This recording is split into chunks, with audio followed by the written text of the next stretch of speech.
Fight week for UFC 282 is here. Mark and I are going to go over our predictions. Make sure you comment down below who you think is going to win each fight.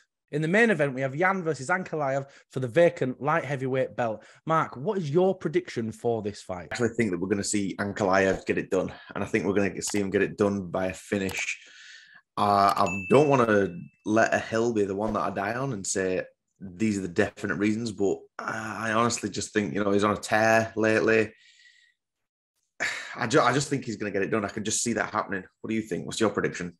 Yeah, I'm exactly the same. I think we're going to get an Ankalaev finish. I think maybe because they've both been preparing for a 3-round fight, their conditioning is not going to be quite what it should be at. So I think getting to those 4th or 5th rounds, there's going to be some real problems there. And I think one of them is going to start to sort of fatigue. And I think Ankalaev is going to take advantage of that. And I think he's going to drop Jan in the later rounds. But Mark, what do you think of Ankalaev's only loss? He's only got 1 loss on his record. He seems almost undefeatable. Do you think Jan has any chance at all? If you see the Jan that came out in the Glover fight, where he even said after, like, maybe I left the legendary Polish power in the hotel room. Yeah, I don't think Ankalaev's going to give him, that as many chances like Glover didn't. Glover got it finished in the 2nd round. I think Jan's going to have to come out so strong and land early as well, like to make sure that he respects that power. Otherwise, Ankalaev, I think, he's going to do not essentially what he wants, but he's going to be, just teeing off and just peppering him with strikes. Yeah, I agree. I think a TKO is probably most likely. But don't forget, Ankalaev does have that 1 loss to Paul Craig via submission, and Jan has 9 submissions on his record. So maybe, again, like I said, in those later rounds, if there's some ground and pound happening, they're both tired, maybe Jan can sort of get something magical there, get him linked up and get him in a submission. In the co-main event, we have Paddy Pimbeltt versus Jared Gordon, which I find ridiculous that Paddy is even in this co-main event. Anyway, that's another topic for another time. So, Mark, who do you think is going to win this fight and why? I think just because of the hype, you've got to go for Paddy. I mean, every single time that Paddy's opponent's announced, we can ask ourselves every single fight, like, is this his toughest opponent to date? You're like, well, who knows, really? They're still unranked. Like, as in, if it was, it's Paddy versus, Michael Chandler or someone like that, like, you'd be like, actually, this is a real test for him now. I think just because there's that much hype, people are either waiting for him to absolutely storm through everyone or fall off the edge of a cliff. And it's just one way or the other. What do you who do you think? What's your prediction? Yeah, I'm going to go Paddy. I'm going to go Paddy with an early finish, actually, because I feel like he's got something to prove in this fight. I feel like everyone's always talking about his striking, and I think he's going to come out and maybe get an early knockout. I think Jared Gordon and Paddy are actually very similar levels. They've both got great grappling, great submissions, pretty good striking. But I think Paddy's just slightly quicker. And I think that speed's going to give him the edge and he's going to catch him on a counter and maybe knock him out. I know that's very, very specific, but I just feel like there's going to be something special happening in this fight. And it's interesting, isn't it, with Paddy? Everyone's always talking about, like, is this his toughest opponent yet? Is this his tough? It's like, just relax. Yeah, they're all going to get tougher and tougher. That's the way it works. You don't have to, everyone always talks about that.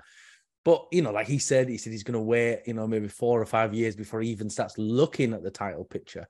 Do you think Jared A could cause an upset, though, and maybe knock this Paddy hype train down? It's definitely possible. I mean, because he is a really tough opponent.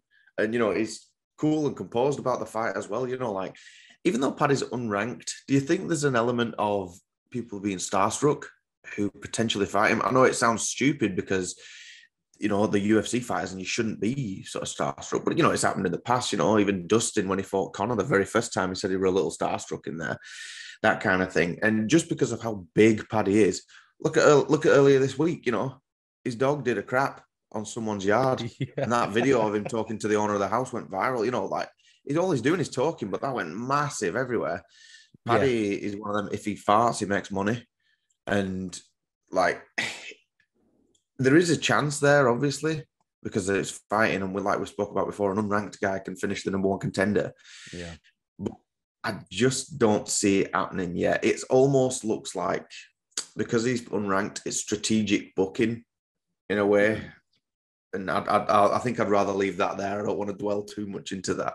Yeah, I agree 100%. And I feel like for Jared Gordon to come up and be co-main in a pay-per-view, that's a lot of pressure on him that I don't think he's quite used to yet. There's all that pressure on top of him. He's going to be fighting Paddy, and that really may knock him down a peg. Well, you look at who's fighting there. You hear people say, "Oh, Paddy's on this card." We never hear people say Jared Gordon's on this card. You're like, "Oh, is he? Yeah, he's the co-main event, is he?" And that's no disrespect to Jared. It's just because Paddy's a huge star. And next, we have Robbie Lawler versus Ponzinibbio. Mark, who do you think is going to win this fight and why? Straight away, I'm going to go Santiago Ponzinibbio. I think he's so dangerous. He's got so much power. And Lawler, everyone loves him, but he's just quite seasoned. And he looks a little slower than what he used to. He can still stand in there and he still wants a war and everything, but he just looks a little slower. Like, do you remember the Nick Diaz fight? Nick looked like he was in slow motion, but Robbie didn't exactly look like a whippet. No. And then, his last fight against Barberena, he had some good moments, but overall, you're just a little it's just a little battle scarred almost. And he's been through the wars. I think Santiago is definitely going to get it done, and I think it's definitely going to be a finish. I'd bet my bottom dollar on that, to be honest. I'm not sure. What do you think? I'm 100% in agreement with you here. I mean, I love Robbie Lawler. Like you said, everybody does. But the problem is Ponzinibbio is a really, really dangerous, high-level guy. I know he's had a couple of losses as of late, but, he's still this really tough fighter. And I think he's just going to do what he wants with Robbie, unfortunately. He's just, like you said, Robbie's slightly too old now. And he's just past it, isn't it? And unfortunately, I don't think there's much chance for him at all in this fight. And then we have Darren Till versus du Plessis, which is a very interesting fight, and I'm really excited to see Till back. But Mark, what is your prediction for this fight and why? I still haven't made my mind up, Dwain, to be honest with you. I mean, I think the buzz around just Darren Till coming back anyway, because we know this is him. He's come off a few losses and he's had a little bit of time out. He's been training with Hamza. You'd like to believe that Till can wrestle him and just get him in a darce choke instantly straight away. If he doesn't, what the hell's been happening with him and Hamza? Yeah, I agree. It's a tricky one for Till, isn't it? Because, he's really been on a poor run as of late. But, he's been losing to big names, high-level guys, and there's no disrespect in that. But he keeps pulling out with injuries, and he seems to be having real trouble finding his footing again. And we say it all the time, don't we? When you're on a losing streak, it's really hard to get out of that because you're constantly hungry for it, and you end up getting caught with something. But I am actually going to go Till by decision, I think. I think Till's going to get this done. Du Plessis is a high-level kickboxer and a really, really good striker, but he doesn't have any really big notable names under the win column.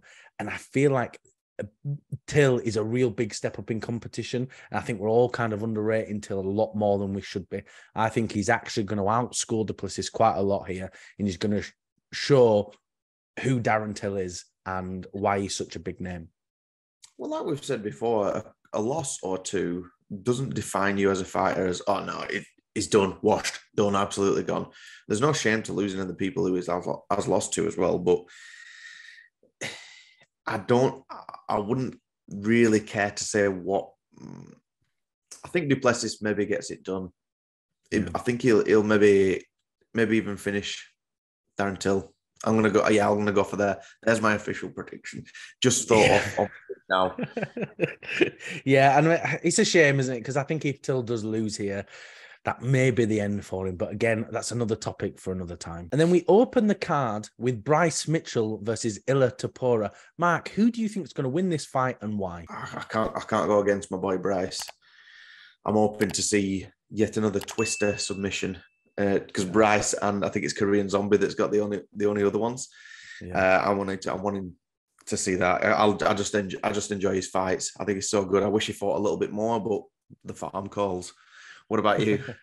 Yeah, I'm gonna go Bryce Mitchell. I think it's a tentative decision, but I think Bryce is gonna get it done by decision because Ilia Topuria is a great fighter. I think they're both at very similar levels, but Topuria's got slightly better striking. But I think when we saw Bryce fight Barboza, he showed how good his striking defense was. And he was able to stand toe-to-toe with Barboza on the feet, and there's that constant threat of the level change. He's a little bit taller than Topuria as well. And I think, again, that threat of the level change, he's going to be able to just grind out and get a decision win here, because he's slightly taller and he's probably a little bit stronger. Bryce doesn't fight too often. Maybe ring rust is a little, maybe could play a factor, but I'm just speculating right now. I'm not saying, in his last fight, you could tell it was ring rust, etc. I'm just sort of clutching at straws because my official prediction is Bryce. But to be honest, Dwain, I'd like to see Bryce win just for the post-fight interview for him to tell Joe Rogan that the earth is flat. Yeah, I would also like to see that. I think Topuria does have a real good chance here, though, as well. I think, like I said before, I think they're very level pegged, and Topuria is a black belt in Brazilian Jiu-Jitsu, so he can be very, very dangerous on the ground. I'm not sure if Bryce can submit him because Bryce only got, I think, one submission on his entire record.